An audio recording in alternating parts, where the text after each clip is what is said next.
I'm going to go back to just engineering design, and I'm going to use wood poles as a perfect example. A lot of times people just follow a cookie cutter standard and use a pole, and then 3 years later it blows down in a storm, and they don't call the engineer and say, what did we do wrong? The lineman in the middle of the night, they do the right thing, don't get me wrong, but they just put the line right back up. Yep.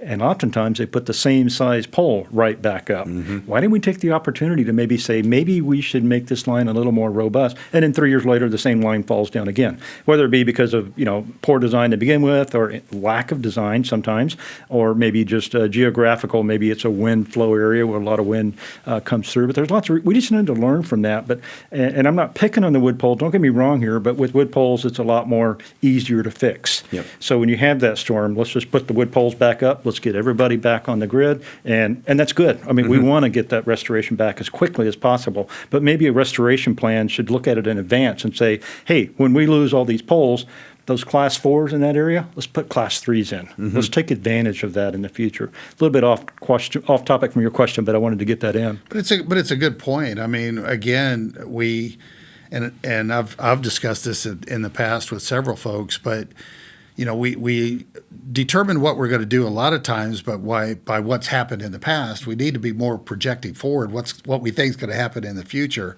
And if we think that weather events are going to get more severe, we need to be designing for more severe weather events than what we've done in the past. Well, ASC 7 and by following the 74, the new loading standard for ASC transmission, we're going to be increasing the winds. And, not to get into climate change, true or not, I'm not going to get into that. I'm saying there is an increased wind. Yep. So let's design for the future. And we're one of the few industries that are doing that, by the way. Yeah, no, absolutely. Trust us, us living in Houston, we've had like 4 500-year flood events and like 3 100-year flood events in a 10-year period.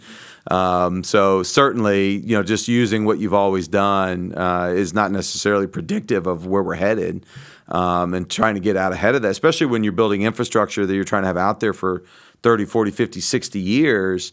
I mean, you guys have to have a real vision of where we're going to be in 50 or 60 years. And folks expecting 115, 120 degree, weather in California in September was probably not on the, not on the target list over the, last 10 or 15 years of trying to predict that.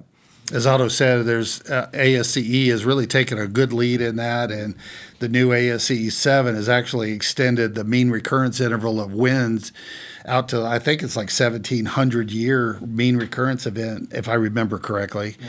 And that was, you think about that, that's thinking pretty forward. If you think you're going to be around, well, not that it won't occur for 1,700 years, but the statistics of it is that you're starting to think a higher and higher probability. And compare that with what we traditionally have been doing with a 50-year. 50-year. And obviously the 50 years not exactly working. So we need to, get away from. A mentor told me this once. We need to get away from what he called the Star Trek syndrome.